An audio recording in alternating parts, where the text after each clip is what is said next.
تنصروا الله ينصركم ويثبت أقدامكم.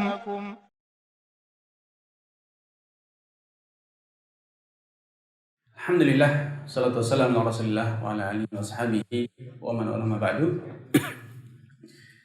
Ayolah ikhwah, di antara masalah yang paling sering dianggap sebagai kendala, problem bagi teman-teman pengusaha adalah masalah permodalan. Banyak yang komplain kalau menggunakan bank riba. Terus mau pakai modal dari mana? Kalau bisnisnya sudah skalanya besar, seringkali memang butuh kehadiran perbankan yang memiliki dana cair yang besar. Berapa kali saya diminta, kalau nggak boleh bank riba, Ustaz, tolong adakan bank yang syariah. Katanya bank syariah juga belum sepenuhnya bebas riba. Ya, ini satu unek-unek yang memang nyata ya, relevan dengan fakta bahwa saat ini pemilik modal terbesar itu adalah bank. Namun pertanyaannya, uangnya yang di bank itu uangnya siapa? Kedua, kenapa bank bisa menghimpun dana segitu besar? Jawabannya satu, kepercayaan.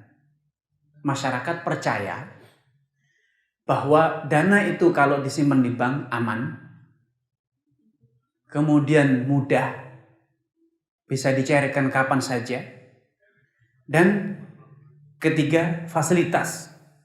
Ada bunga, ada ATM, ada buku tabungan, dan lain sebagainya, fasilitas yang diberikan oleh perbankan. Ini yang menjadikan masyarakat siap berbondong-bondong dengan sukarela menyerahkan dananya kepada bank. Untuk dana itu digunakan oleh bank, disalurkan dalam pembiayaan-pembiayaan yang tentu mendatangkan keuntungan bagi bank. Ya. Dengan demikian, sebetulnya kita juga bisa menghimpun modal dari masyarakat. Kuncinya sama, kepercayaan. Saya akan berikan contoh sederhana. Kalau antum punya, misalnya sederhana, warung saja. Warungnya laris. Itu akan banyak supplier-supplier yang datang dengan bujuk rayu macam-macam agar antum mau ngambil barang dia untuk dijual di warung antum, di toko antum. Kenapa? Mereka tahu kalau barang itu diberikan kepada antum tanpa bayar, tanpa uang muka, tanpa DP, pokoknya antum mau ngambil barang dia saja. Dia percaya bahwa kalau antum ambil, barang itu akan laku dan pada waktunya akan jadi uang. Mereka cor-coran, bahkan antum minta 10 dikasih 30, minta 50 dikasih 100. Kenapa? Karena kepercayaan. Maka dari sini bisa disimpulkan bahwa modal utama dalam dunia usaha itu adalah bagaimana kita membangun kepercayaan. Kepercayaan para pemodal, kepercayaan pelanggan, kepercayaan rekanan. Itu penting. Karena dengan itu masalah modal menjadi mudah, masalah jaringan menjadi ringan, masalah-masalah yang lainnya itu dengan mudah kita temukan solusinya.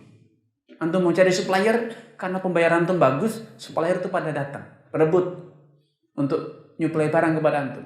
Antum cari konsumen percaya sama antum, dengan mudah mencari konsumen. Demikian juga modal.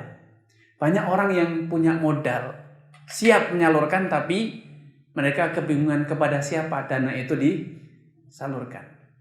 Ini yang perlu kita rubah ya. Modal paling utama bukan uang, tapi kepercayaan. Untuk membangun kepercayaan ini dibutuhkan skill. Antum kerja benar, kerja antum profesional, kemudian hasilnya bagus, menguntungkan, maka kepercayaan itu akan datang. Suka atau tidak suka, antum undang atau tidak antum undang, kepercayaan itu kan datang dengan sendirinya. Sehingga Ketika kita bicara modal usaha, kuncinya pertama ada di kita. Kita mau dapat modal atau tidak. Kita sungguh-sungguh atau tidak. Ya. Karena modal itu bukan hanya sekedar finansial ya. Tapi skill itu juga modal. Ketika antum punya hasil karya yang bagus, pekerjaan yang bagus, maka orang berebut. Karyawan saja rebutan orang untuk mendapatkan karyawan yang dengan skill bagus. Nah, kalau antum misalnya sederhana, ngelihat bengkel, ya ngelihat bengkel, ternyata di karyawan bengkel tersebut ada seorang karyawan yang kerjaannya bagus. Antum kadang terpikir untuk buka bengkel juga deh. Mulai mas kerja sama saya ya, mau enggak? Kepikiran seperti padahal antum belum punya bengkel. Tapi melihat orang dengan skill yang bagus, antum jadi punya ide apa? Ingin buka bengkel gara-gara ada karyawan orang lain. Sampai antum tawarin, mau enggak kalau kerja sama saya? Bertahap. Kenapa enggak kerja sendiri mas? Ada modal. Mau nih, saya modalin. Gara-gara kita percaya sama orang tersebut, kalau kendaraan kita dipegang dia, kendaraannya beres, bagus, puas, gitu. Yang ketiga, skill bisa jadi punya, uang ada, tapi masalah bisnis itu seringkali pada momentum.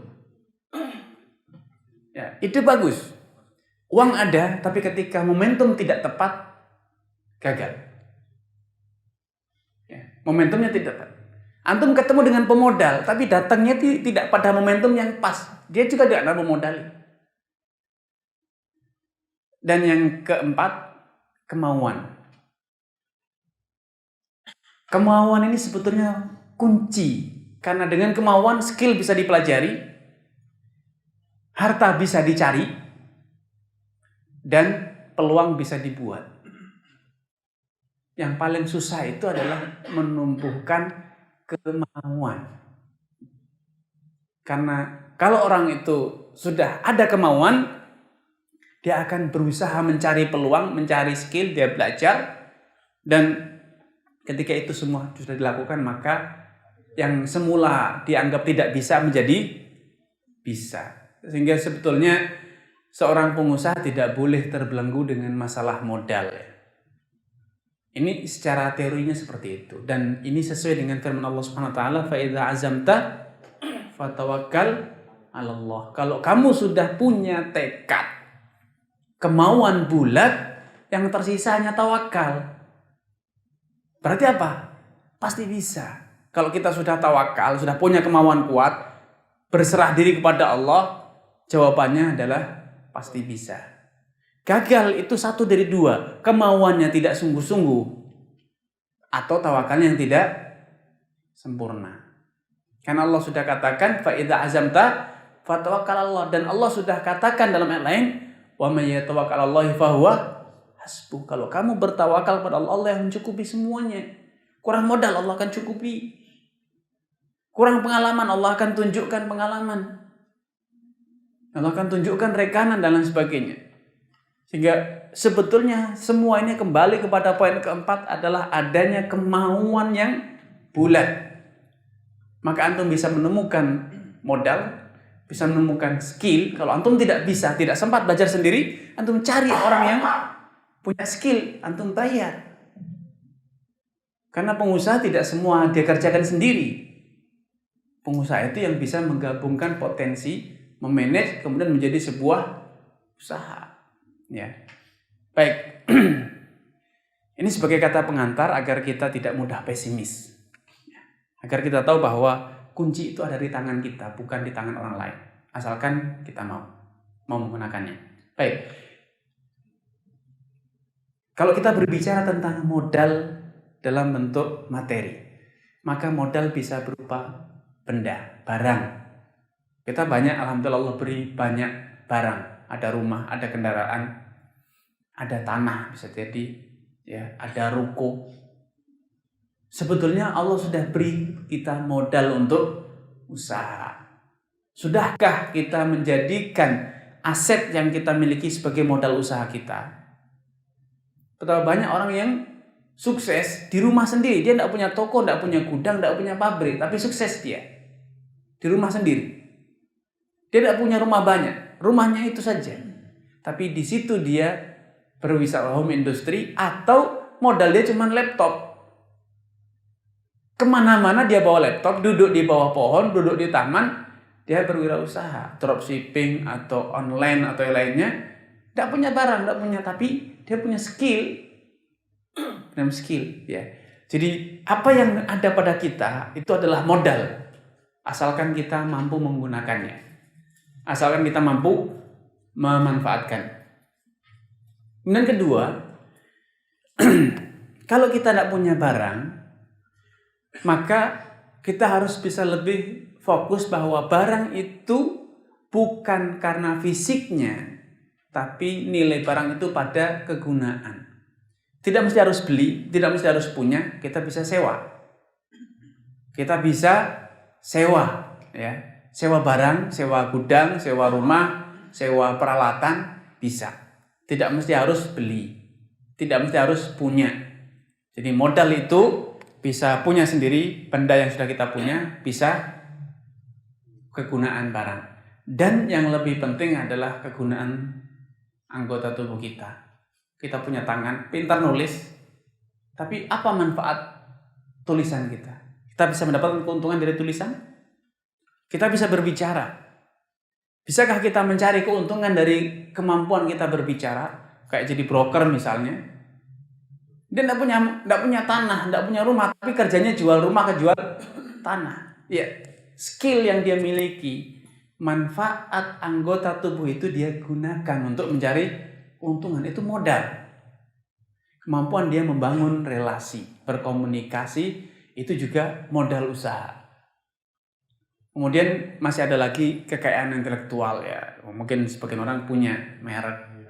Banyak sekarang orang-orang yang berwirausaha dengan bikin merek kerjanya. Tidak punya barang, dia bikin merek, bikin strategi produksi barang, ditawarkan franchise. Dia sendiri tidak punya barang. Dia hanya melatih sana melatih sini untuk produksi. Dia cuma memanage itu.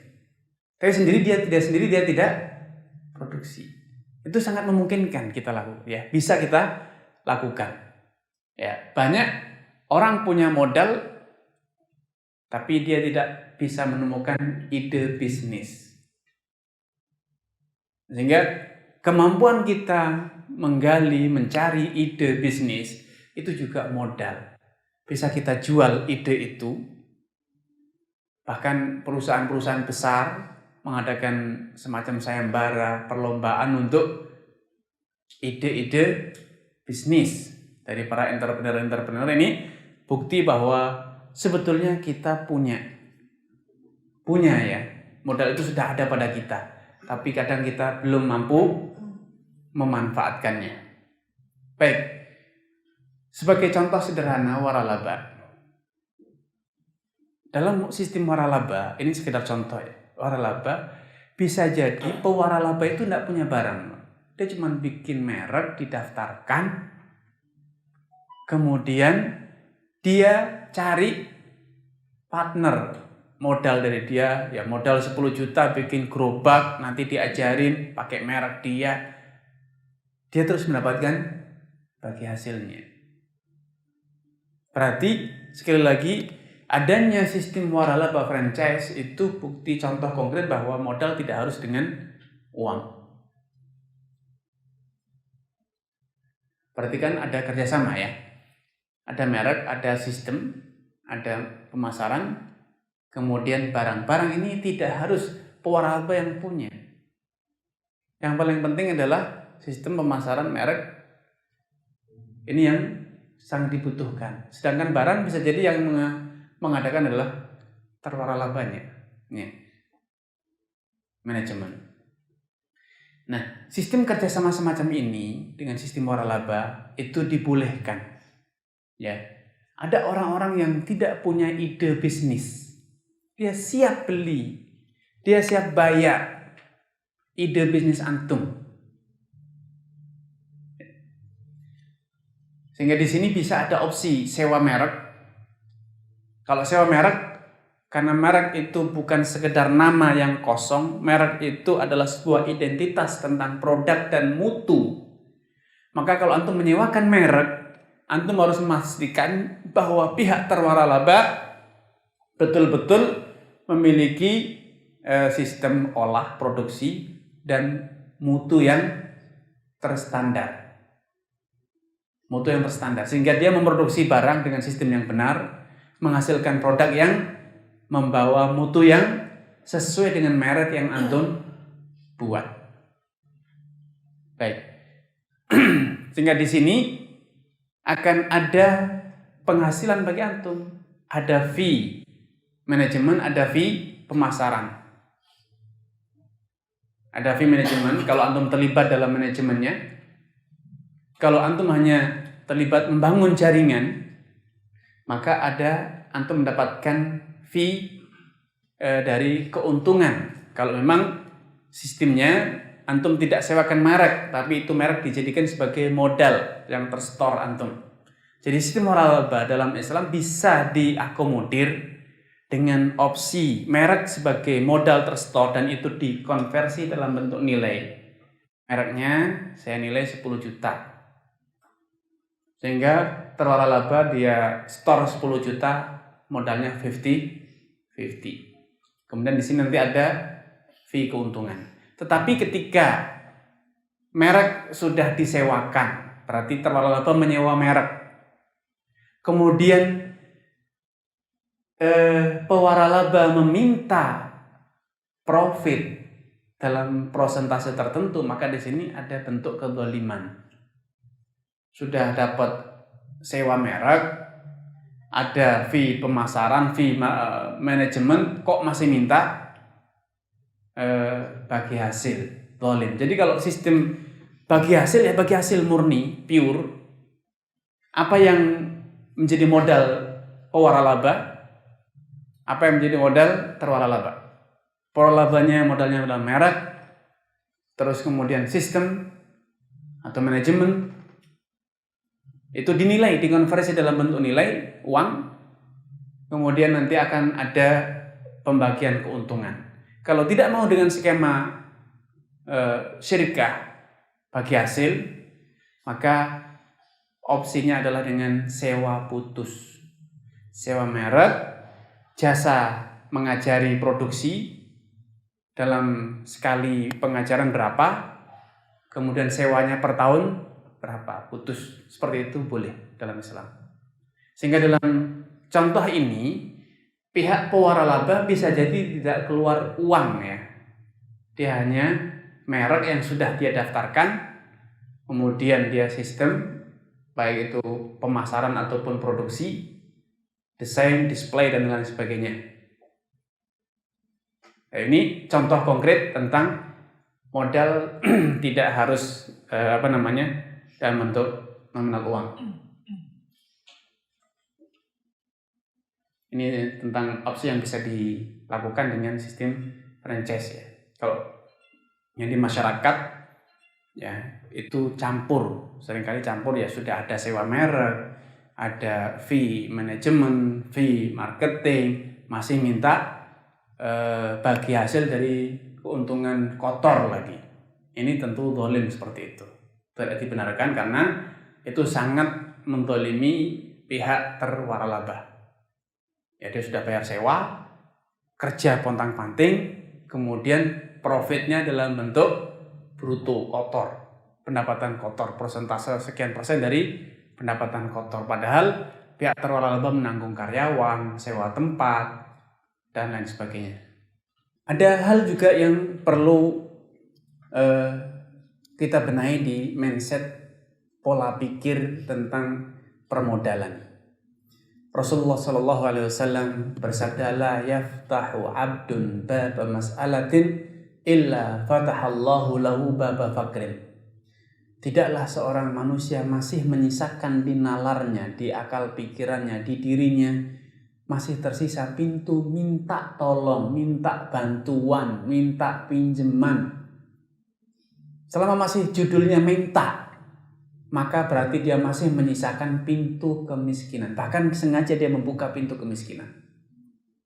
Keberhasilan itu akan terjadi ketika kita sudah pupus harapan dari semua manusia. Tidak berpikir pinjam modal, ada yang minjemin atau yang nalangin atau bantu.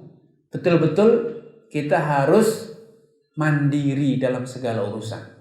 Karena itu secara de facto di berbagai negara pengusaha sukses itu rata-rata non pribumi. Bukan hanya di Indonesia, mau di Amerika, mau di Arab, mau di mana saja, pengusaha pribumi itu minoritas. Pengusaha non pribumi itu mayoritas. Sampai di Saudi pun demikian. Pengusaha-pengusaha besar Saudi itu pendatang, bukan pribumi. Dari Yaman, dari Bukhara, Afghanistan, Adnan Khashoggi dulu yang sangat fenomenal itu orang dari Bukhara, dari Afghanistan dan sekitarnya, Uzbekistan. Bin Laden itu orang Yaman, Syarbatli dan yang lainnya itu orang Yaman. Termasuk pengusaha Indonesia, pendatang. Apa yang menyebabkan para pendatang lebih sukses? Para pendatang itu biasanya sudah tidak punya harapan. Keluarga tidak ada yang nolong karena dia orang asing, tidak ada yang bantu. Dia juga berpikir, siapa yang mau ngutangi saya? Siapa yang percaya sama saya? Akhirnya dia all out, betul-betul bekerja mandiri. Itulah kunci suksesnya. Itulah kunci sukses. Sehingga dulu Umar bin Khattab pernah memberikan motivasi kepada masyarakat dengan mengatakan, "I'lam anna tama' fakrun." Percayalah, selama dalam diri kita itu masih ada ambisi kepada orang lain, punya harap kepada orang lain, maka ketahuilah itu kemiskinan. Itu kemiskinan. Wa innal iyasa ghinan. Dan ketahuilah bahwa berputus asa dari semua orang itulah kunci kekayaan. Ketika kita sudah tidak berpikir, nanti kalau susah yang minta tolong Pak Ade lah, bapak lah, saudara lah, kawan, maka disitulah terletak kelemahan kita. Kenapa? Karena kita tidak maksimal. Di saatnya kita minta tolong ternyata bapak, aduh lagi sibuk, Pak Ade lagi tidak sempat. Akhirnya apa? Habislah. Kita tidak punya opsi kedua, ketiga. Tapi ketika kita berpikir tidak akan ada yang nolong, tidak akan ada yang bantu, saya harus selesaikan sendiri. Disitulah kunci keberhasilan tercipta. Di situ letak keberhasilan. Ya, nanti akan saya ceritakan satu kisah inspiratif dari seorang sahabat. Sahabat Sa'ad bin Rabi al-Ansari menawarkan untuk berbagi istri kepada sahabat Abdurrahman bin Auf. Hijrah dari Mekah ke Madinah tidak punya apa-apa, semua ditinggal, anak istrinya, kemudian hartanya ditinggal. Dia hanya menyelamatkan dirinya sendiri. Ke Madinah ditawari, istrinya ambil satu, diceraikan, kamu nikahi satu, hartanya dibagi dua. Harusnya diterima aja, ngapain sih susah-susah? Kan ini tawaran empuk, dapat istri, dapat separuh harta, enak. Nggak mulai dari nol kan? Nggak mulai dari nol. Tapi ternyata Abdurrahman bin Auf mengatakan, barakallahu laka fi ahlika wa malik. Semoga Allah memberkahi keluargamu dan hartamu. Cukup bagiku tunjukkan pasar. Tidak lebih. Di mana letaknya pasar itu sudah bantuan yang sangat besar. Jadi tidak minta pinjaman. Pinjam aja deh, jangan usah dikasih. Itu mungkin masih bagi kita logis ya. Ini tidak, pinjam pun tidak, diberi pun ditolak. Dia pergi ke pasar tanpa modal. Masuk ke pasar dia. Subhanallah, keluar dari pasar sudah pulang membawa keuntungan. Pulang bawa keuntungan. Terus beliau mulailah berdagang di Madinah. Dalam waktu singkat beliau menjadi konglomeratnya para sahabat. Antum mau tahu berapa kekayaannya Abdurrahman bin Auf? Ketika beliau meninggal dunia, meninggalkan 4 orang istri. Ketika beliau meninggal dunia, sepertiga hartanya sudah diwasiatkan, disedekahkan sepertiga. Yang dibagi sebagai warisan kepada istri dan anak-anaknya hanya 2/3. Walau demikian, masing-masing dari istrinya itu mendapatkan 80 juta dirham. Silakan buka di internet, 1 dirham itu nilainya berapa, Pak? Ada, sekarang di gerai dinar, gerai dirham itu ada. Tinggal kalikan 80 juta dirham. Berapa, Pak, nilai hari ini? Nilai dirham berapa?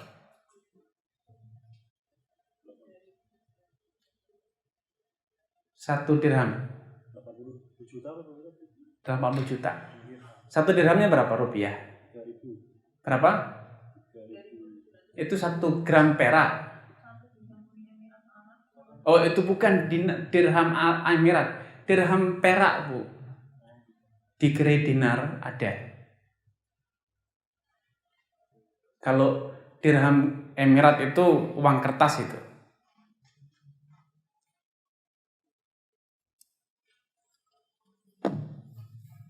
Satu dirham perak. 1 dirham itu setara dengan 3,11 gram perak. Sehingga nilainya sekitar 25 atau 27 ribu rupiah per dirhamnya.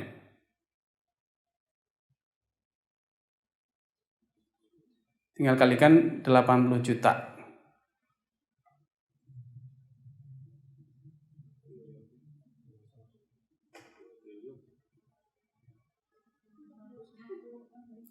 Dirham itu harganya di sini, Pak, di web 81.000 itu 1 dirham.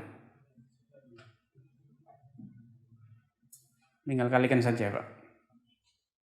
Itu warisan 1 orang istri. Padahal itu 1/4 dari 1/8 warisan. Istri itu bagiannya cuma 1/4. Kalau istrinya 4 ya 1/4 itu 1/8. Karena Abdurrahman punya anak. Ya, 1/8-nya dibagi 4 itu masing-masing dapat 80 juta dirham. Itu warisan istri sahabat, Pak. Makanya jangan heran para sahabat istrinya 4, Pak. Lah iya, jangan heran kalau istrinya 4. Karena duitnya banyak. Ya, betul. Lah kalau kita warisannya cuma berbagi sarung lah, kasihan, Pak. Ya. Jadi kita bisa lihat bagaimana perubahan yang begitu drastis dari hijrah ke Madinah. Bukan anak kecil, beliau sudah dewasa. Atau maaf, sudah dewasa, sudah berumur kisaran 30-an tahun. Dalam kondisi tidak punya apa-apa. Dalam waktu yang singkat, beliau menjadi konglomerat kaya raya. Seperti itu kekayaannya. Sehingga apa yang dicontohkan oleh sahabat Abdurrahman bin Auf ketika beliau merintis usaha dari nol kembali. Hanya di Mekah karena hijrah, habis di Madinah mulai dari nol. Tapi lihat pola pikir beliau. Walau ditawari, bukan mintanya, Pak. Ditawari, beliau nolak.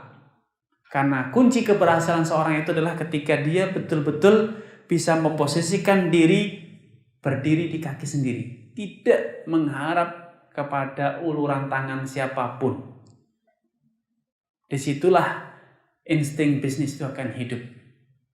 Kemandirian itu akan tercipta. Baik, salah satu opsi permodalan dalam Islam adalah serikat dagang. Kalau tadi ngeluhkan kurang modal, banyak orang yang sama dengan antum, kurang modal juga. Kenapa tidak join?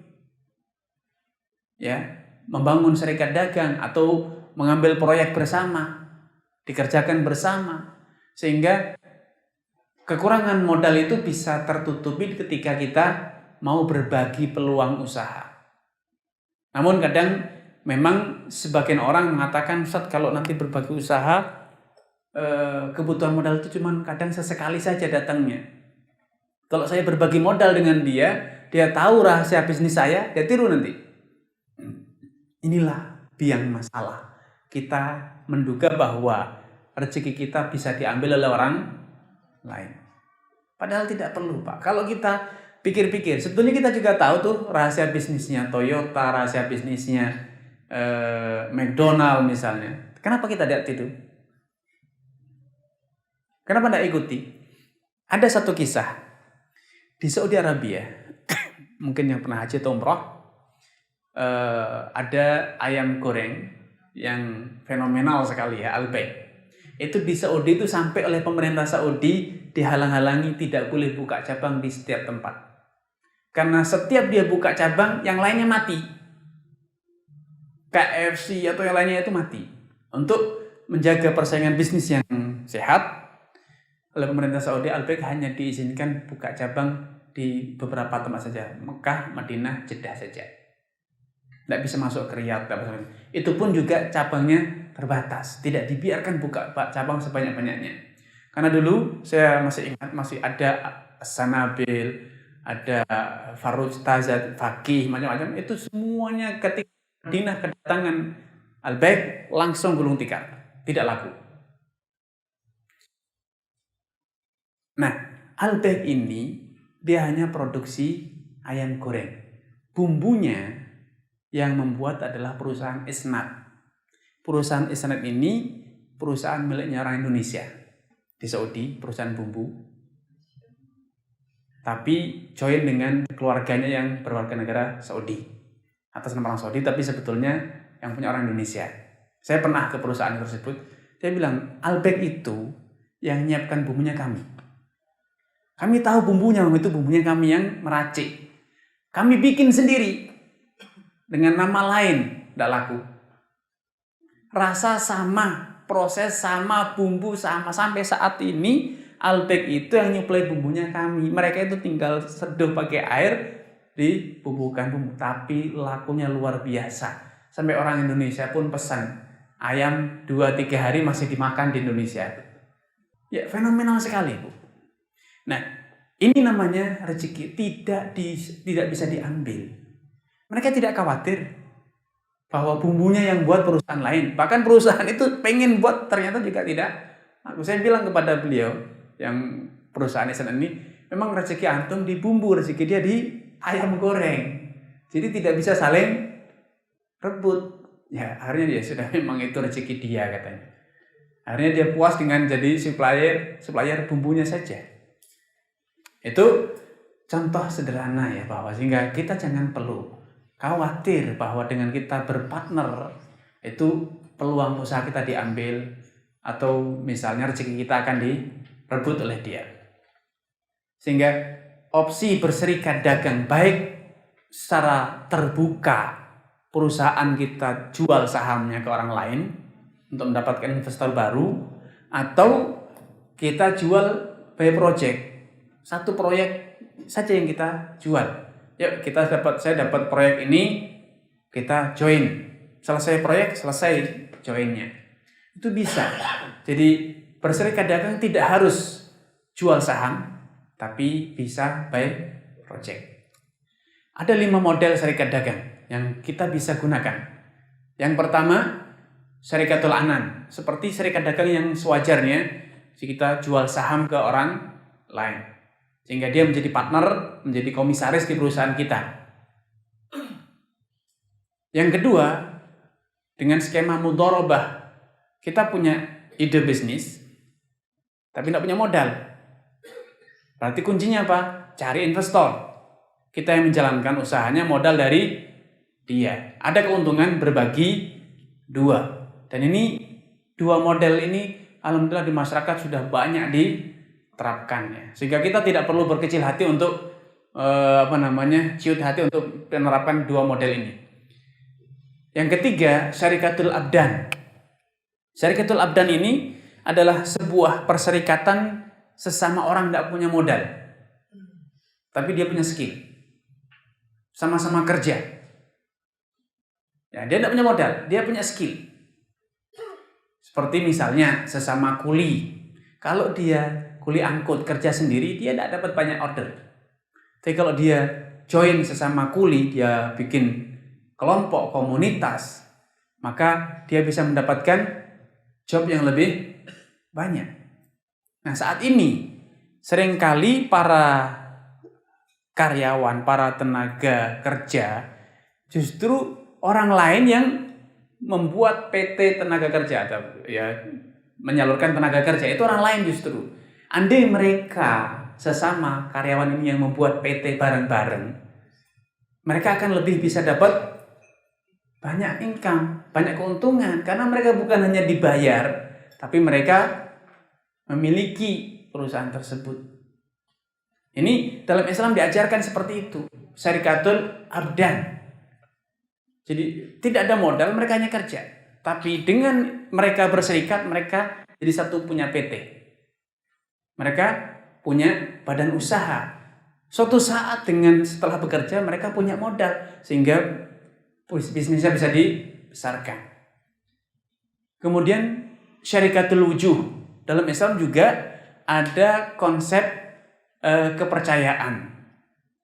Jadi modalnya bukan modal skill, tapi kepercayaan. Sesama orang yang punya kepercayaan bekerja sama untuk mendapatkan satu job. Antum punya kepercayaan di misalnya supplier semen, yang satu dipercaya oleh supplier besi. Sudah, tidak apa-apa. Kita cari konsumen. Antum bangun butuh semen, butuh besi, ya kami bisa nyetok semua. Dia tidak punya barang, tapi dia sudah punya izin dari pemilik, dari supplier untuk ikut memasarkan, menjualkan.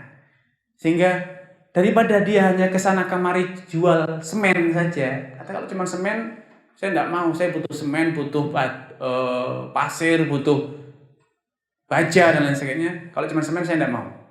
Seringkali pemilik proyek ingin berinteraksi dengan satu orang saja, dia tidak ingin banyak pihak berinteraksi. Maka dengan berjoin seperti tadi sangat memungkinkan. Ini syarikatul wujuh. Tidak ada barang, tidak ada kerja, tapi hanya modal kepercayaan. Dan yang terakhir modal itulah syarikatul mufawadah, yaitu gabungan dari semua. Ya ada modalnya, ya ada kerjanya, ya ada kepercayaannya, semua digabungkan menjadi satu. Model serikat dagang dinamakan dengan syarikatul mufawadah.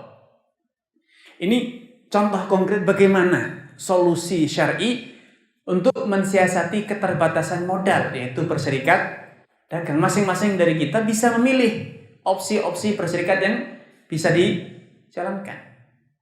Kalau punya skill, ya bisa dengan mudharabah. Kalau punya modal, punya skill, bisa dengan serikat anan, ya kerja, ya store modal. Namun yang perlu dicatatkan di sini, status kepemilikan barang atau PT atau perusahaan itu dikembalikan kepada pemilik modal.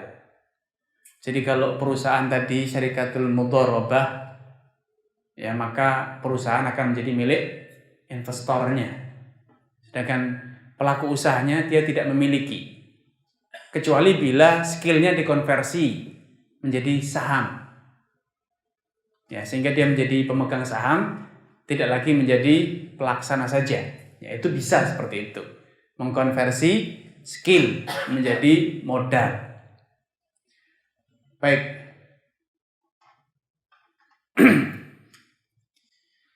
Umar bin Khattab di zaman beliau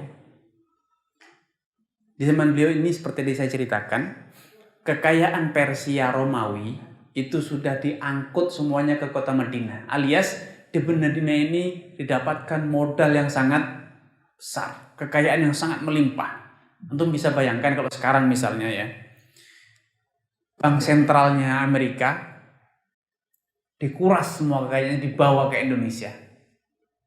Tidak cukup di situ, bank sentralnya Cina dikuras kekayaannya dibawa ke Indonesia. Kira-kira di Indonesia kekurangan modal enggak?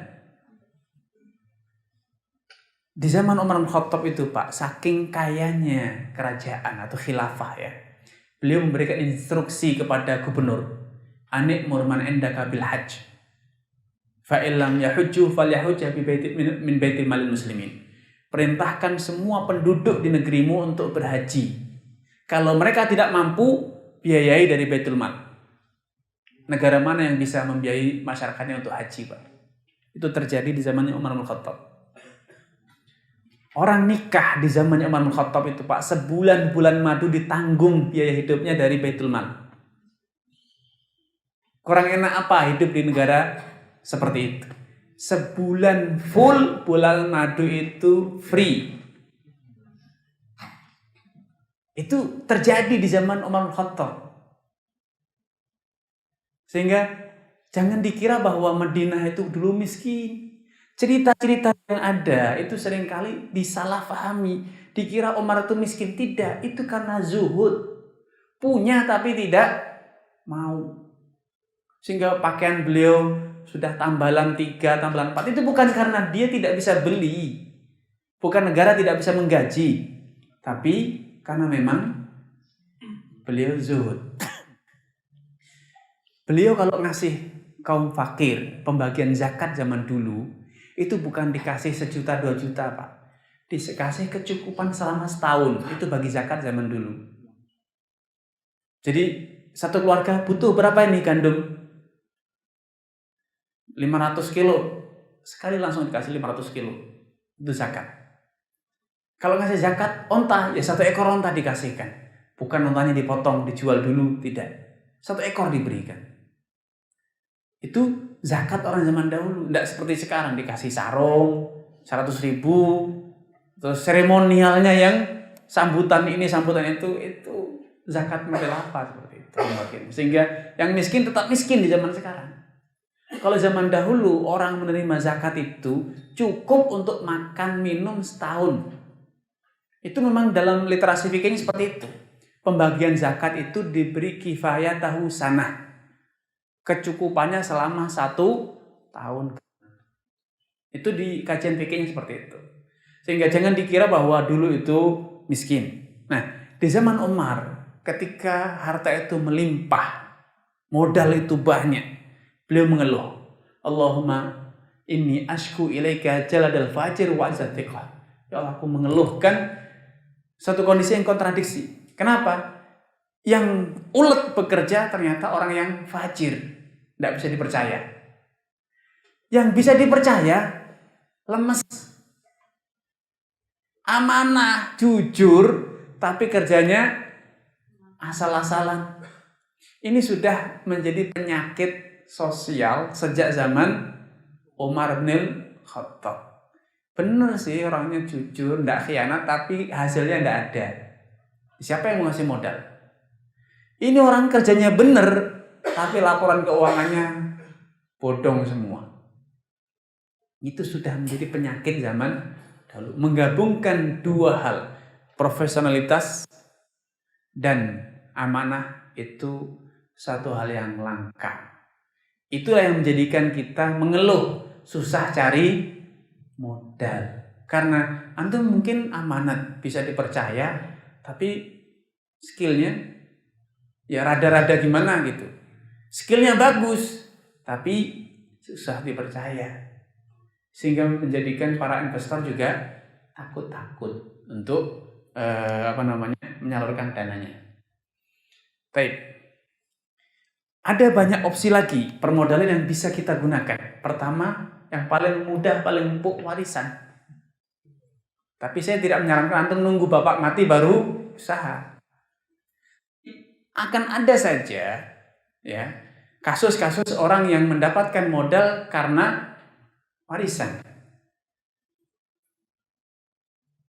Yang kedua, menggunakan skema tadi ya salam, itu berhutang itu kata umum ya, bisa menggunakan salam. Komitmen menjual barang, pembayaran di muka. Perhatikan penjual dalam ini statusnya berhutang barang ya. Atau menggunakan istisna, bayar di muka, saya produksi dulu. Ini bisa menjadi modal kerja. Skema dengan menggunakan penjualan yang pembayarannya berhutang atau serah terima barangnya terhutang. Ini juga bentuk dari opsi permodalan dalam Islam. Ya, tentu sangat menguntungkan pengusaha bila konsumennya bayar di muka, barangnya diserahkan kapan? Sebulan, 2 bulan yang akan datang. Andai skema salam ini diterapkan, maka akan banyak investor atau banyak importer, banyak pengusaha, produsen yang mendapatkan solusi bagi masalah kekurangan modal. Sehingga tugas kita adalah bagaimana mensosialisasikan skema salam, mensosialisasikan skema istisna, mengomunikasikan agar masyarakat percaya menggunakan skema salam, sehingga kita bisa dapat modal usaha, modal kerja, dan nanti kalau sudah sekian tempo waktu, kita baru menyerahkan barang. Ini sangat fleksibel sekali. Opsi salam ya, kemudian murabahah. Opsi murabahah adalah membeli barang, ya murabahah yang benar dalam Islam, membeli barang dengan menyebutkan modal. Modal kamu berapa? 100.000. Kamu minta untung berapa? 10%. Ya berarti 110. Itu sistem murabahah yang benar, yang diajarkan dan dipraktekkan oleh Nabi SAW dan para sahabat. Itu murabahah. Kamu modalnya berapa? Kamu minta untung berapa? Itu namanya murabahah. Nah, dalam perkembangannya, para ahli fikih kontemporer kemudian membuat, atau kalau boleh dikatakan merekondisikan akad leasing. Leasing itu jual barang padahal tidak punya. Ya, kita datang ke bank itu atau leasing, dia jual motor, jual mobil kepada kita, padahal mobilnya tidak punya dia. Itu miliknya dealer. Tapi dia yang menjual. Nah, leasing ini kemudian direkondisi oleh para ahli fikih agar bisa sesuai dengan hukum syariat. Dinamai dengan skema murabahah. Bagaimana skema murabahah yang betul-betul sesuai dengan syariat? Skemanya adalah dibuat terpisah prosesnya.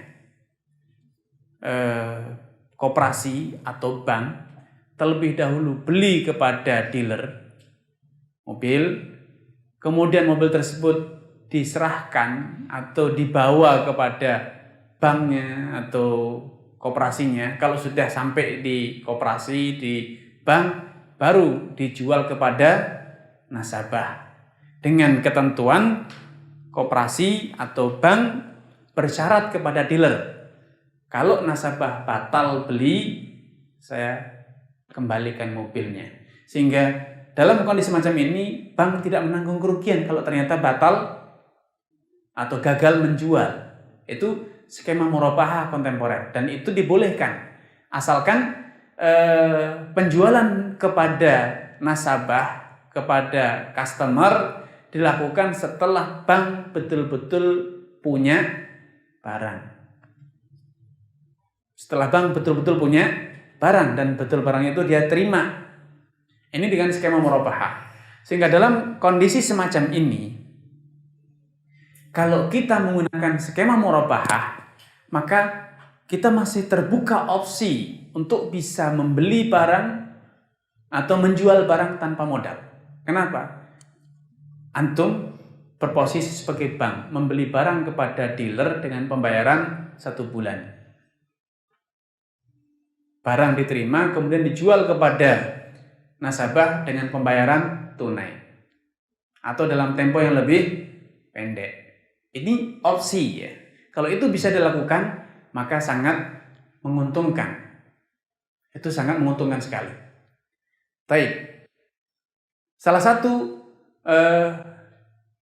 opsi permodalan dalam Islam adalah zakat. Karena salah satu pihak yang berhak menerima zakat adalah orang-orang yang terlilit hutang usaha. Para pengusaha yang gagal berwirausaha sampai akhirnya terlilit hutang, asetnya habis untuk bayar utang, maka utang usaha itu bisa dibayar dengan uang zakat. Berapapun hutangnya. Berapapun hutangnya. Jadi orang pengusaha yang pailit, gagal, jangan khawatir. Karena antum tidak akan berdiri sendiri. Saudara-saudara antum yang kaya boleh menyalurkan zakatnya untuk bayari hutang usaha antum. Kenapa? Kehadiran pengusaha itu sangat bermanfaat bagi masyarakat. Memutar roda ekonomi. Sehingga ketika dia gagal, tidak sepatutnya dibiarkan menanggung resiko sendiri.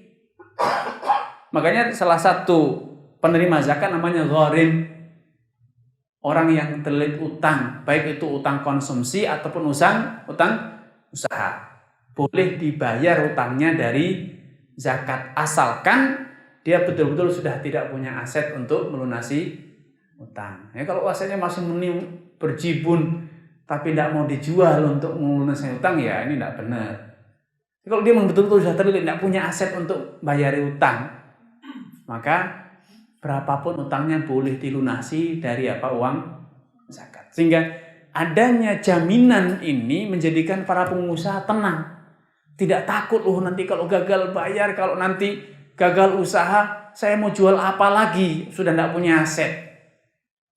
Bukan berarti kita boleh ceroboh, asal dagang tanpa perhitungan yang matang, ya tidak juga. Tapi jangan juga ketakutan. Karena instrumennya sudah dikondisikan sedemikian rupa dalam Islam bahwa zakat itu salah satu penyalurannya adalah untuk melunasi hutang. Nah, jadi berarti Islam kan memberikan proteksi kepada pengusaha untuk tidak khawatir ya. Satu modal adalah jasa. Antum punya skill. Kalaupun antum tidak berusaha sendiri, antum bisa jadi konsultan. Antum bisa punya pengalaman, pernah jadi karyawan, antum bisa berwirausaha menjadi konsultan. Ada satu kisah ya, teman kita di KPMI juga. Dulu dia seorang akuntan ya, di perusahaan Jepang dengan gaji sudah 30 juta dengan fasilitas yang macam-macam. Dia keluar dari perusahaan tersebut karena dia tidak bisa sholat jamaah, karena harus ngurusi laporan keuangan, terus sering lembur, sholat jamaahnya selalu bolong. Dia putuskan berhenti. Alasannya karena itu saja, bukan karena yang lain. Karena tidak bisa sholat jamaah. Di bulan pertama tidak ada kerjaan, cari jual sana jual ini, usaha jualan bakso tidak laku, jualan itu tidak laku. Ganti lagi, terakhir dia menjadi marketingnya atau distributor aplikasi Zahir akunting. Keliling sana keliling sini, bukan distributor, maaf ya, dia menjualkan ya, keliling sana keliling sini tidak laku karena memang dia tidak punya skill untuk jualan. Dia skillnya data, ngolah data, angka, dia jagonya. Tapi kalau merayu orang agar membeli, dia tidak punya skill. 3 bulan kerja tidak satu pun laku. Dari sebelumnya seorang yang bersih putih, 3 bulan naik motor di Jakarta, hitam, asap semua. Di akhir 3 bulan sholat asar di masjid, salah satu masjid di Jakarta, kehujanan ya, dia akhirnya nunggu, tidak keluarin masjid. Di saat dia nunggu, ada bapak-bapak datang, kenalan, sama-sama sholat berjamaah, ya, sama-sama sholat berjamaah. Ceritalah kesana kemari, kerja apa dek, katanya. Saya jualan program akuntansi pak, gini. Oh, kalau program saya tidak mau, saya butuh orang yang benahi laporan pajak perusahaan saya. Kalau ini ditolak, saya kena denda 1 miliar. Kenapa pak? Sudah 2 kali ditolak laporan pajaknya, ini terakhir. Ada punya yang bisa menaik? Saya dulu kerja di perusahaan A dengan gaji sekian, saya keluar karena cerita akhirnya. Saya bisa bantu, coba saya bantu. Karena laporan pajak perusahaan saya dulu yang merapikan, yang ngerjakan. Udah, akhirnya diserahkan kepada kawan kita ini. Betul, ketika diajukan ternyata diterima laporan pajaknya, bebas denda. Diberi uang ucapan terima kasihnya 100 juta. Nangis dia. Subhanallah, gaji saya 3 bulan Allah serahkan di akhir bulan. Nangis. Sejak itu dia muncul ide, iya, saya kan seorang ahli akuntan, kenapa tidak buka jasa akuntansi saja, konsultasi akuntansi. Akhirnya dia buka jasa itu, dia bikin kantor. Waktu itu kira-kira tahun 2012 ya, KPMI mengadakan acara di Bogor, di tempatnya Pak Nur Samsu kemarin, beliau ya. Beliau datangi saya, Ustaz, ini saya sedang mengerjakan proyek. Ini kalau selesai dan diterima, nilainya 1 miliar. Pekerjaan ini 1 miliar. Saya sekarang sudah mengerjakan 10 karyawan. Kadang orang itu punya skill ya. Tapi karena sudah terbiasa jadi karyawan, dia pikir skillnya tidak bisa dipakai. Dibuang, dia mulai dari yang nol, yang tidak punya latar belakang sama sekali. Tapi subhanallah ya, itulah rezeki manusia. Saya di Lombok pernah dikomplain, Ustaz, kalau KPR tidak boleh, kredit ini riba-riba lah, kapan saya bisa punya rumah? Saya bilang, Anda tidak akan punya rumah. Memang Anda sudah tidak percaya bisa dapatkan hasil. Maka percayalah, sampai sekarang saya tahu Anda tidak akan bisa beli rumah tunai. Karena kata dia, gaji saya cuma 3 juta untuk makan, ini dan itu habis. Kalau tidak KPR tidak akan pernah terbeli katanya. Ya sampai hari kiamat antum tidak akan punya rumah. Tersinggung dia. Kok gitu? Ya cara berpikir Anda seperti itu. Anda tidak mau berubah, Anda hanya percaya bahwa penghasilan antum hanya 3 juta sebulan. Tidak mungkin berubah. Ya sudah, antum sendiri tidak percaya. Terus gimana? Ya antum yang harus menjawab bagaimana caranya agar punya penghasilan lebih dari 3 juta. Iya juga ya, kata dia. Akhirnya keluar dia, resign dari tempat kerjanya, dia mulailah berwirausaha. Dalam hitungan 1 tahun, beliau berkirim pesan ke saya, Ustaz, sekarang alhamdulillah saya sudah beli rumah dan mobil second. Karena ternyata dalam 1 tahun itu dia betul-betul menemukan ide bisnis yang memang di situ sebetulnya Allah siapkan rezekinya, tapi dia malah masuk dari pintu yang salah. Ya, jadi kadang kita punya skill yang tidak kita gunakan. Kita malah jual skill kita dengan harga yang murah, atau bahkan tidak kita manfaatkan sehingga kita tidak mendapatkan hasil dari skill yang kita punya. Makanya kita harus bisa, kalau filosofi orang Jawa, ngergani awak dewi. Kita bercermin, regoku piro to? Bercermin, hargaku itu berapa? Sekarang dalam proses rekrutmen karyawan seringkali seperti itu. Kamu itu pantasnya dapat gaji berapa gitu. Pengusaha pun seharusnya seperti itu. Seharusnya saya itu bisa dapat penghasilan berapa pantasnya gitu. Gimana caranya? Nah, itu yang harus menjadi tugas kita mencari. Karena kita semua sudah Allah bekali dengan skill ya. Jangan berkecil hati. Burung saja Allah beri skill dan rezekinya tidak mungkin salah. Burung elang rezekinya itu dengan menerkam hewan lain. Tidak pernah salah dengan mengambil biji-bijian. Tidak ada burung elang salah makannya. Burung pipit juga tidak salah. Dia tidak makan ular. Karena rezekinya memang di biji-bijian. Semua makhluk hidup di dunia ini dibekali dengan skill yang dengannya dia bisa bertahan hidup dengan layak. Kemudian salah satu skema yang bisa kita gunakan adalah musaqah dan muzara'ah. Banyak orang punya ladang, dia tidak siap menggarap, tidak siap mengelola lagi, sudah tua. Atau mungkin dia tidak punya skill untuk menggarap ladang. Maka seringkali ladangnya diserahkan kepada orang lain untuk dikelola, kemudian berbagi hasil. Konsep musaqah dan muzara'ah itu bukan hanya dalam pertanian saja. Ini bisa diterapkan di sektor yang lain. Banyak orang punya toko, tapi sebetulnya dia tidak punya skill untuk berjualan. Display barangnya pun acak-acakan, berantakan, akhirnya apa? Tidak maksimal jualannya. Kalau antum punya skill, Pak, kalau saya kelola tokonya, saya punya konsep yang demikian, insya Allah lebih berhasil. Antum bisa menggunakan skema musaqah. Atau orang punya truk untuk angkutan barang.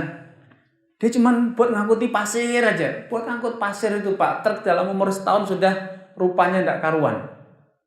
Habis karena dibuat ngangkut barang maksimal. Coba Pak saya kelola untuk apa? Untuk ngangkut misalnya sayuran, cabai, atau untuk ngangkut yang lain yang lebih enak ya, tidak berat material bobotnya, tapi hasilnya lebih besar.